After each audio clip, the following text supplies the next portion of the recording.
Hello guys, स्वागत है आपका विलेज वाली टीचर यूट्यूब चैनल पर। तो हाय, मैं हूं किरण शर्मा। हम रिवीजन क्लास कर रहे थे, उसमें हमने हेरिडिटी और एनवायरनमेंट के बारे में पढ़ लिया था। जो क्या है, हम एनवायरनमेंट की चीज़ें पढ़ रहे थे। हेरिडिटी भी बालक के विकास को प्रभावित करती है, ये चीज़ हम जान चुके थे। और लास्ट ये क्या है, लड़का हमने जान लिया था कि जो बच्चे की जो लैंगिक भूमिका है, रोल प्ले है, वो 1 मिनट आपको दिखा देती हूँ।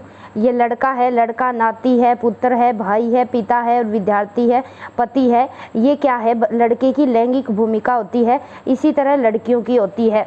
तो नेक्स्ट है नंबर 3, लिंग पहचान। यहाँ क्या है, ये वातावरण से जुड़ता है। ठीक है, वातावरण है जो बच्चे के विकास को प्रभावित करेगा ही करेगा। जेंडर आइडेंटिटी, इसमें क्या होता है, 2 वर्ष के लड़के का लड़की के कपड़े पहनना, यानी जो 2 वर्ष का जो लड़का होता है वो लड़की के कपड़े पहन लेगा, लेकिन 5 वर्ष के आप लड़के को आप पहनाओ, वो मना करेगा कि नहीं, ये दीदी के कपड़े हैं, मैं नहीं पहनूंगा। यहाँ सभी लड़के व लड़कों द्वारा अपने लिंग की पहचान शुरू हो जाती है, यानी जो लड़का है वो अपने लिंग को पहचानने लगता है, जो लड़की है, ठीक है, लड़के व लड़कों द्वारा लिंग की पहचान हो जाती है, ये लड़की हो सकती है। फिर बालक के विकास पर सामाजिक परंपराएं, यानी जो सोशल जो वैल्यूज़ है, जो परंपराएं हैं, कुरीतियां हैं, लैंगिक असमानता, खान पान, वेशभूषा, अंधविश्वास, धार्मिक मान्यताएं, सामाजिक वर्गीकरण का प्रभाव अवश्य पड़ता है। यानी क्या पूछा जा रहा है कि जो बच्चे का जो विकास है ना, बच्चे के विकास पर सभी चीज़ों का प्रभाव पड़ता है। जेंडर आइडेंटिटी का भी प्रभाव पड़ता है बालक के विकास पर। साथ ही साथ हमने यहाँ जाना सामाजिक परंपराएं हैं, कुरीतियां हैं, लैंगिक असमानता, खान पान, वेशभूषा, अंधविश्वास, धार्मिक मान्यताएं, सामाजिक वर्गीकरण का प्रभाव अवश्य पड़ता है। ठीक है, तो नेक्स्ट आगे बढ़ेंगे, मनोवैज्ञानिक वातावरण। तो जो बच्चे का जो मनोवैज्ञानिक वातावरण है वो बच्चे के विकास को किस तरह से प्रभावित करता है। मनोवैज्ञानिक वातावरण है, सही दिशा मिलने पर बच्चा क्या है, संभाव्य विकास के क्षेत्र पर पहुंच जाते हैं। यानी जो वाइगोत्स्की का सिद्धांत है, जो पोटेंशियल है, बच्चा क्या है, उसे बच्चे को क्या है, सही दिशा अगर दे दी जाए तो बच्चा क्या है, बच्चे में जितनी पोटेंशियल होगी उस तक बच्चा पहुँच पाएगा। और ये किस तरह से होगा, पर्याप्त अभिप्रेरणा देंगे, हम बच्चे को मोटिवेटेड करेंगे, समय समय पर क्या है, परामर्श देंगे, एडवाइस देंगे, पुनर्बलन, रीइंफोर्समेंट देंगे, पुरस्कार, दंड आदि। तो ये चीज़ें क्या है, बच्चे का मनोवैज्ञानिक वातावरण तैयार करती है और बच्चा अपनी पोटेंशियल हाइट तक पहुंच जाता है, जो बच्चों में होती है चीज़ें। मनोवैज्ञानिक वातावरण में कमी के कारण बच्चों में क्या है, हताशा व निराशा आ जाती है। यानी बच्चे का अगर मनोवैज्ञानिक वातावरण बच्चे का अच्छा नहीं मिला तो उसमें बच्चे में क्या है, बच्चा हताशा और निराशा का शिकार हो जाता है। यहाँ बच्चे को प्रेम, प्रशंसा और प्रतिपुष्टि देनी चाहिए समय समय पर। फिर नेक्स्ट आता है भौतिक वातावरण। भौतिक वातावरण का बच्चे के विकास पर क्या प्रभाव पड़ता है। भौतिक वातावरण में क्या क्या चीज़ें आएंगी, जैसे आधुनिक संसाधन जो आज के टाइम में हम यूज़ करते हैं, सोशल मीडिया हो गया, कंप्यूटर हो गया, मोबाइल हो गया आदि। ये क्या है, फिजिकल एक्टिविटी बंद कर देता है। बच्चा अगर इन चीज़ों का यूज़ कर रहा है तो बिल्कुल ये बच्चे के विकास को प्रभावित करेगी ही करेंगे। बच्चे क्या है, आजकल शारीरिक गेम नहीं खेलते, वो मोबाइल में, कंप्यूटर पर गेम खेलते रहते। इससे क्या होता है, बच्चे की जो फिजिकल एक्टिविटी है वो बंद हो जाती है और बच्चा सारा दिन मोबाइल में घुसा रहता है, तो बीमारियां लगना तय है और ये बीमारियां बच्चे के विकास को प्रभावित करेगी। भौतिक वातावरण में आधुनिक संसाधन आएंगे। ठीक है, नेक्स्ट आगे बढ़ेंगे। तो नेक्स्ट क्या है, जलवायु है, क्लाइमेटीज़ का भी क्या है, क्लाइमेट का भी जो है बच्चे के विकास पर प्रभाव पड़ता है। कैसे, जैसे ठंडे प्रदेशों के लोगों पर क्या प्रभाव पड़ेगा, ठंडे जो जलवायु होती है, जहाँ पर ठंडे प्रदेश होते हैं, हिमाचल प्रदेश हो गया, जम्मू कश्मीर हो गया, वहाँ बच्चे क्या है, लंबे, गोरे व तीव्र गति विकास की होगी उनकी, यानी जो डेवलपमेंट की जो स्पीड है वो फास्ट होगी बच्चों की। जहाँ पर क्या है, ठंडे प्रदेश है, जहाँ सूर्य कम दिखाई देता है। नंबर आगे क्या है, गर्म प्रदेशों के लोग। गर्म प्रदेशों के लोग आलसी होंगे, शरीर उनका गंठीला होगा, रंग काला होगा। ठीक है, तो जलवायु भी बच्चे के विकास को प्रभावित करेगी। अब जो विकास के सिद्धांत है, विकास के सिद्धांत में भी यूरी ब्रोनफेन-ब्रेनर का विकास सिद्धांत जुड़ता है। ठीक है, ये चीज़ भी हम पढ़ लेंगे डिटेल में, हालांकि मैं करवाऊंगी लेकिन एक बार रिवीजन के तौर पर यहाँ कर लेते हैं हम। इनका जो सिद्धांत है ये विकास का सिद्धांत कहलाता है यूरी ब्रोनफेनर का। ठीक है, इनके सिद्धांत को पारिस्थितिक सिद्धांत या इकोलॉजिकल सिस्टम भी कहा जाता है। इन्होंने क्या है 5 सत्र दिए, 5 सत्रों में वातावरण का प्रभाव बताया। ये कहते हैं जो एक सत्र है ये कंटिन्यूस चलते हैं। ठीक है, एक के बाद एक है तो एक के बाद दूसरा आएगा, दूसरे के बाद तीसरा आएगा, फिर चौथा आएगा, किसी भी चीज़ को हम स्किप नहीं कर सकते। तो सबसे पहला इन्होंने जो विकास का वातावरण का जो घटक मंडल दिया वो क्या है, इन्होंने कहा कि बच्चा क्या है सबसे पहले लघु मंडल में आएगा, माइक्रो सिस्टम में आएगा। बच्चे के माइक्रो सिस्टम में परिवार हो गया, ठीक है, बच्चे के माता पिता हो गए, पड़ोसी हो गई, ये चीज़ें बच्चे के लघु मंडल में आएगी जिसके साथ बच्चा इंटरेक्शन करेगा और बच्चे का विकास होगा। फिर नंबर 2 है मध्य मंडल। मध्य मंडल को क्या बोला गया है, मैक्रो सिस्टम। मैक्रो सिस्टम में क्या चीज़ जुड़ेगी, ठीक है, मैक्रो सिस्टम में जुड़ेगी, एक मिनट, मैक्रो सिस्टम में जुड़ेगी देश की सभ्यता हो गई, संस्कृति हो गई, यानी किसी भी देश की कैसी सभ्यता है, उसकी क्या संस्कृति है, वो चीज़ें जुड़ेगी। कौन से में, मैक्रो सिस्टम में। फिर तीसरा है बाह्य मंडल, एक्सो सिस्टम। एक्सो सिस्टम में क्या होगा ये पढ़ेंगे हम। एक्सो सिस्टम में क्या है, ये चीज़ें बच्चे ना, यहाँ बच्चा एक्सो सिस्टम में बाह्य मंडल में डायरेक्टली इन्वॉल्व नहीं होता, यानी फॉर एग्जांपल अप्रत्यक्ष प्रभाव डालता है ये। जैसे पिता का कार्यस्थल, बच्चा अगर पिता कहीं ऑफिस में काम करता है या माता कहीं ऑफिस में काम करती है तो उस चीज़ का असर, अगर पिता को डांट लगा दी गई बॉस के द्वारा तो बच्चों को घर आकर भी डांट पड़ेगी पिता द्वारा। तो क्या है, कार्यस्थल बच्चे के पिता का कार्यस्थल और माता का कार्यस्थल भी बच्चे के विकास पर क्या है, प्रभाव डालता है, इनडायरेक्टली प्रभाव डालता है। कौन सा सिस्टम, इकोसिस्टम। फिर आएगा मीजो सिस्टम। मीजो सिस्टम के बारे में भी पढ़ेंगे, इसे वृहत मंडल बोला जाता है। फिर घटना मंडल। ये 3 चीज़ें ज़रूरी है, ठीक है, ये तो परिवार, फैमिली से, नेबरहुड से, पड़ोस से जुड़ गई, इसमें देश की संस्कृति और कल्चर आ गई। और तीसरे में बच्चा क्या है, अप्रत्यक्ष रूप से यहाँ इन्वॉल्व होता है। और 5वां वेरी वेरी इंपॉर्टेंट है, इसमें क्या है, इसे बोला जाता है क्रोनो सिस्टम। क्रोनो सिस्टम में क्या होता है, बच्चे का समाज है किसी भी तरह का, तो अचानक से कोई नया चेंज आएगा समाज में, प्रत्येक नया परिवर्तन, यानी जो भी समाज में नया चेंज आ रहा है वो क्या है, जैसे फॉर एग्जांपल कोरोना आई थी तो कोरोना क्या है, सोसाइटी में अचानक से एक नया चेंज आया और जो हमारे विकास को प्रभावित करता है, ठीक है, नया चेंज, और ये बड़ा प्रभाव डालता है। जो भी नया चेंज आता है ना ये बड़ा प्रभाव डालेगा, लंबे समय तक प्रभाव रहता है इसका, जैसे कोरोना का रहा था। नई तकनीकी का प्रभाव भी इस पर पड़ता है। यह सिद्धांत बालक में होने वाले परिवर्तनों में समाज का प्रभाव स्पष्ट करता है, ठीक है, कि जो समाज में जो चेंज हो रहे हैं उसके कारण बालक में कौन कौन से चेंज आए, बालक के विकास को किस तरह से इन चेंजों ने इफेक्टेड किया, ठीक है, डिटेल में भी करेंगे। अब नेक्स्ट आ जाएंगे हम विकास की अवस्थाएं, ठीक है, ये रिवीजन क्लास है इसलिए मैं अपने खुद के हैंड रिटन नोट से करवा रही हूँ ताकि क्या है फिर से आपके माइंड में रिकैप हो जाए ये चीज़ें। हमने पढ़ी थी मानव विकास की अवस्थाएं पढ़ी थी, 5 अवस्थाएं होती है और जो विकास की अवस्थाएं जो CDP के अंदर पढ़ते हैं वो 4 होती है। तो विकास की अवस्थाएं है ये मैंने बता दिया है। मानव विकास को सामान्यतः कितनी अवस्थाओं में विभक्त किया गया है, 5 अवस्थाओं में विभक्त किया गया है। नंबर 1 गर्भावस्था, नंबर 2 शैशवावस्था, नंबर 3 बाल्यावस्था, नंबर 4 किशोरावस्था, नंबर 5 प्रौढ़ावस्था। ये क्या है, मानव विकास की अवस्थाएं हैं भाई, 5 अवस्थाएं मानव विकास की है ये। फिर क्या है, फिर इनको हम डिटेल में जानेंगे, ठीक है, फास्टली रिवीजन चल रही है इसलिए आगे बढ़ते जाएंगे। गर्भकालीन अवस्था को क्या बोला जाता है, प्रीनेटल स्टेज भी बोला जाता है और इसका जो टाइम पीरियड है ये 260 से 280 दिन की अवस्था होती है, या 40 सप्ताह भी बोल सकते हैं, या 9 माह भी बोल सकते हैं। तो फास्ट मैं इसलिए चल रही हूँ क्योंकि रिवीजन क्लास है, ये करवा चुकी हूँ। तो सबसे पहली जो गर्भावस्था होती है उसके 3 भाग होते हैं। बीजावस्था, बीजावस्था को डिंबावस्था भी कहा जाता है, जर्मिनल पीरियड भी कहा जाता है, और ये 2 सप्ताह का होता है, यानी 14 दिन का होता है। गर्भाधारण से 2 सप्ताह में बच्चा किस तरह से होता है, अंडेनुमा आकृति पाई जाती है, ठीक है। कोई बाहरी परिवर्तन नहीं होता, बिल्कुल बच्चा क्या है, अंडे की तरह दिखाई देता है, कोई बाहरी परिवर्तन नहीं दिखाई देगा बच्चे में यहाँ। और ये क्या है, 10 दिन तक माँ से आहार नाल प्राप्त नहीं करेगा, ठीक है।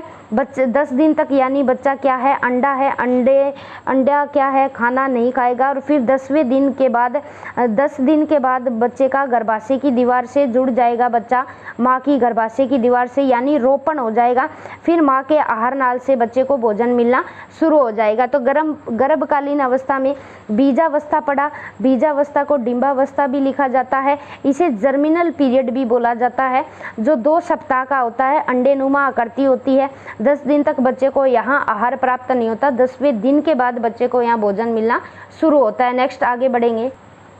तो नंबर दूसरी जो है गर्भावस्था की अवस्था है वो भ्रूणावस्था है, इसे एम्ब्रियोनिक पीरियड भी कहा जाता है।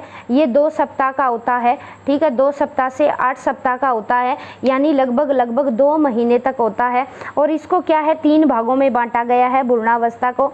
नंबर 1 एक्टोडर्म, एक्टोडर्म बच्चे की बाहरी परत होती है, यहाँ से क्वेश्चन पूछने के 100% चांसेस रहते हैं भाई। मीजोडर्म दूसरा होता है, मीजोडर्म तीसरा होता है एंडोडर्म। तो एक्टोडर्म में क्या होता है, ये बच्चे की बाहरी परत होती है, इसमें बच्चे का क्या है, त्वचा हो गई, बाल हो गया, नाखून हो गया, दांत का निर्माण, जो बाहरी परत बनने की, यहाँ बच्चे की बाहरी परत बननी शुरू हो जाएगी, ठीक है। और फिर क्या है, मांसपेशियों का निर्माण होता है, जो मध्य परत होती है बच्चे की। मीसोडर्म जो होती है उसमें क्या है, मांसपेशियों का निर्माण होता है। और नंबर तीसरा क्या है, ये आंतरिक परत होती है, यानी बच्चे की जो इंटरनल ऑर्गन है उनका निर्माण होता है, जैसे पाचन हो गया, अंगलीवर हो गया, फेफड़े का निर्माण हो गया, ठीक है। ये चीज़ें क्या है, पूछ ली जाती है। जो गर्भावस्था की दूसरी स्टेज है उसे 3 भागों में बांटा गया है भ्रूणावस्था को। एक्टोडर्म, एक्टोडर्म बाहरी परत होती है, ये बच्चे के त्वचा, बाल, नाखून, दांत का निर्माण होता है। और मीजोडर्म मांसपेशियों का निर्माण करेगी, ये बीच वाली होती है। और नंबर 3 जो है एंडोडर्म होती है, ये आंतरिक होती है, बच्चे के इंटरनल ऑर्गन्स यहाँ बनने शुरू हो जाते हैं। नंबर तीसरी की मैं बात करूँ यहाँ गर्भावस्था की, ये क्या है, फेटस, इसे बोला जाता है फेटस। ये 8 सप्ताह से जन्म तक होती है और उन सभी अंगों का निर्माण होता है जिनका निर्माण अभी तक हुआ नहीं है उनका, ठीक है, इनका निर्माण होता है। तो ये गर्भावस्था की बात थी। और ये आगे अलग अलग साइकोलॉजिस्ट है, मनोवैज्ञानिकों द्वारा डेवलपमेंट की 10 स्टेजेस दी गई है, इन्हें खास जानना ज़रूरी नहीं है, ठीक है। आगे बढ़ेंगे एक बार। तो जो गर्भावस्था की स्टेज है बस इतना याद रख लेना आप, एक ये सबसे पहले बीजावस्था आएगी, बीजावस्था को डिंबावस्था भी बोला जाता है, समय पीरियड 2 सप्ताह तक होता है। फिर भ्रूणावस्था आएगी, भ्रूणावस्था को हमने 3 भागों में पढ़ा, एक्टोडर्म, मीसोडर्म और एंडोडर्म, ठीक है। फिर क्या है, गर्भस्थ शिशु की अवस्था हो जाएगी। नेक्स्ट आगे बढ़ेंगे। तो ये अलग अलग साइकोलॉजिस्ट ने शैशवावस्था की एज बताई है भाई, ठीक है। और अलग अलग बुक में अलग अलग मिलेगा ये आंकड़ा, कहीं भी हमें फिक्स नहीं मिलता ये। तो शिक्षा मनोविज्ञान क्या मानता है कि जो शैशवावस्था है, जो इन्फेंसी की स्टेज है, ये जन्म से 5 या 6 वर्ष तक चलती है। और जो बाल्यावस्था है, जो चाइल्डहुड है, ये 5 या 6 वर्ष से 12 वर्ष तक चलती है। किशोरावस्था है, ये 12 वर्ष के 18 वर्ष तक चलती है। और जो प्रौढ़ावस्था है वो 18 वर्ष के पश्चात होती है, ठीक है। इसी तरह रोस का वर्गीकरण है, अलग अलग साइकोलॉजिस्ट ने अलग अलग तरह के वर्गीकरण दिए हैं। कोलसनिक ने 8 अवस्थाएं दी है। और जो जोन्स है, जोन्स के अकॉर्डिंग भी अलग अलग है, ये यहाँ नहीं पढ़ेंगे क्योंकि ये इतना इम्पोर्टेंट नहीं है। एक चीज़ ये ऐड ऑन करते चले आप साथ के साथ इधर। तो जो बच्चा नया बच्चा जन्म लेता है, ठीक है। नया नया जो बच्चा जन्म लेता है उसे नियोनेट कहते हैं, यानी नवजात शिशु, और इसे या प्रीनेट भी कहा जाता है, यानी जब बच्चा गर्भावस्था में है। और ये लैटिन भाषा के शब्द NIOS से बना है, जिसका अर्थ क्या होगा, नया। जन्म से 1 माह तक का बच्चा इस स्टेज में होता है, नियोनेट में। कई बार पूछ ली जाती है कि जो नियोनेट बच्चा है, नवजात शिशु है, 1 महीने तक का बच्चा हम इसमें शामिल करेंगे। और लैटिन भाषा के NIOS शब्द से मिला है, जिसका मतलब है नया या न्यू, ठीक है, ये चीज़ याद रखना। अब जो नियोनेट है, नियोनेट के बाद बारी आती है शैशवावस्था की, ठीक है। शैशवावस्था पहली स्टेज है बाल विकास की अवस्था की, शैशवावस्था की। इसे बेबीहुड भी कहा जाता है। ये जन्म से 6 वर्ष तक चलती है। कब चलती है?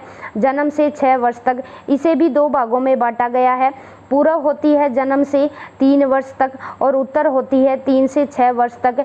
इन ऐसे क्वेश्चनों को हम बाय ऑप्शन से सोल्व आउट करेंगे, क्योंकि अलग अलग जो किताबें हैं वो अलग अलग एज दिखाती है। शिक्षा मनोविज्ञान अलग मानता है, NCERT अलग मानती है। तो नियोनेट को आजकल हमने अभी अभी पढ़ा, नियोनेट जो जन्म से 1 महीने का बच्चा होता है, नियोनेट को आजकल इन्फेंट भी कहा जाने लगा, ठीक है, ये याद रखेंगे। फिर जो इन्फेंट है, इन्फेंट का मतलब इनाफेजिया से निकला है, जिसका अर्थ है अनेबल टू स्पीक, यानी बोलने में असमर्थ होगा, लैटिन वर्ड। और बेबी के अभिव्यक्ति का प्रारंभ कब होता है और इस शैशवावस्था की क्या क्या विशेषताएं होती है, ये पढ़ेंगे हम रिवीजन के फॉर्म में। सबसे पहला क्या है, शैशवावस्था के विभिन्न नाम पूछ लिए जाएंगे, ठीक है। सीखने का आदर्श काल है, ये किसने कहा? वैलेंटाइन ने कहा है कि जो शैशवावस्था है, जो इन्फेंसी स्टेज है, ये सीखने का रोल मॉडल है। ये यहाँ सबसे ज़्यादा बच्चा एक्टिव रहता है और सबसे ज़्यादा चीज़ें यही सीखता है। शैशवावस्था के विभिन्न नाम है ये। जीवन का सर्वाधिक महत्वपूर्ण काल होता है, बिल्कुल सबसे महत्वपूर्ण बच्चा, क्योंकि बच्चे का जो 90% मेंटल विकास है ना, बच्चे का मानसिक विकास है, बच्चे का जो मानसिक विकास है 90% बच्चे की शैशवावस्था स्टेज में हो जाता है। और भावी जीवन की ये आधारशिला है। तीव्र विकास की आयु है, यानी सबसे ज़्यादा विकास है बच्चे का या तो शैशवावस्था में होता है, मेंटल विकास भी और फिजिकली विकास भी, और बाकी किशोरावस्था में होता है। इसे रचनात्मक अवस्था भी कहा जाता है। कौन सी अवस्था भाई? रचनात्मक अवस्था भी कहा जाता है। रचनात्मक नहीं, सॉरी, खतरनाक अवस्था भी कहा जाता है। और किसने कहा है? ये हरलोक के अनुसार क्या है? ये खतरनाक अवस्था है। जीवन पर खतरा होता है, बच्चे का ध्यान रखना पड़ता है। और विकसित देशों की जो शिशु मृत्यु दर कम होती है, जो विकसित देश होते हैं वो अच्छे से प्रोटेक्ट करके रखते हैं अपने शिशुओं को, यानी जीवन बचाने का खतरा होता है। या बच्चे को आग हो गई, पानी हो गया, पानी में डूब के मर जाएगा, आग के पास नहीं जाना चाहिए, ठीक है। ऊंचाई पर चढ़ गया तो बच्चा नीचे गिरते ही उसकी डेथ हो सकती है। तो यहाँ जीवन का खतरा होता है, बच्चे को बिल्कुल अच्छी तरह से संभाल कर रखना पड़ता है। यहाँ नेक्स्ट आगे बढ़ेंगे। अब हम पढ़ेंगे जो शैशवावस्था की विकास की जो विशेषताएं हैं वो क्या क्या होती है। एक तो निर्भरता की आयु होती है, बिल्कुल बच्चा निर्भर रहेगा, क्योंकि जन्म से 5-6 साल का बच्चा है, उसको खुद भी कुछ भी चीज़ें नहीं आती, तो माता पिता व अन्यों पर निर्भर रहेगा। पराधीनता की आयु होती है, पराधीन तो होगा अगर डिपेंड है तो।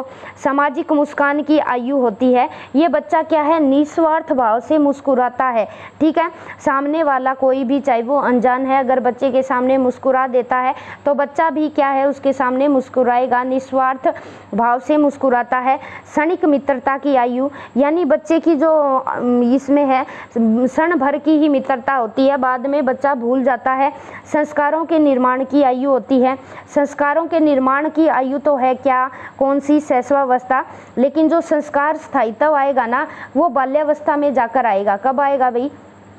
जो संस्कार स्थायित्व है वो बाल्यावस्था में आकर आएगा। अनुकरण की आयु होती है, बिल्कुल बच्चा क्या है, अनुकरण करेगा। स्वार्थी अवस्था होती है, ये स्वार्थी अवस्था, अपना खिलौना बच्चा यहाँ किसी को नहीं देता।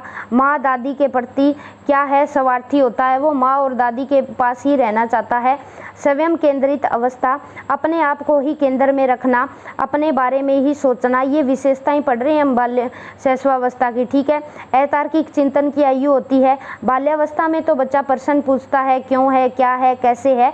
यहाँ बच्चा क्या है, बिना सिर टांग पूंछ की के क्वेश्चन पूछेगा, अतार्किक होता है, ठीक है। सीमित कल्पना करता है, मूर्त, ठीक है, सीमित कल्पना होगी और वो कल्पना भी बच्चा किस बेस पर करेगा, मूर्त चीज़ों को देखकर। उच्चतम अवस्था किशोरावस्था होती है, जो बच्चा सबसे ज़्यादा सीमित कल्पना नहीं, जो बच्चा सबसे ज़्यादा कल्पनाएं करेगा वो सबसे ज़्यादा बच्चा किशोरावस्था स्टेज में करेगा।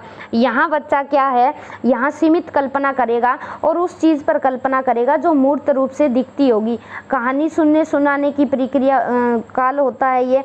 टोली पूर्व आयु होती है, यानी बच्चा क्या है, अभी समाज से आया नहीं है, विद्यालय में आया नहीं है, यहाँ टोली में नहीं है, बच्चा आत्म केंद्रित है, स्वार्थी अवस्था है, समय केंद्रित है।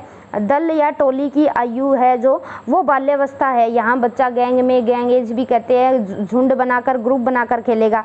ये क्या है, पूर्व प्राथमिक स्कूल की आयु है, या पूर्व प्राथमिक यानी ये स्कूल में जाने की पहले की आयु है। इसे नर्सरी या आंगनवाड़ी में बच्चा जाना शुरू कर देता है। और प्राथमिक बाल्यावस्था, ठीक है, इसमें क्या है, बबलिंग करना, बच्चा बैबलिंग करना शुरू कर देगा। और ये विश्राम की आयु होती है, सबसे ज़्यादा बच्चा यहाँ शैशवावस्था में ही विश्राम करता है। और क्या है,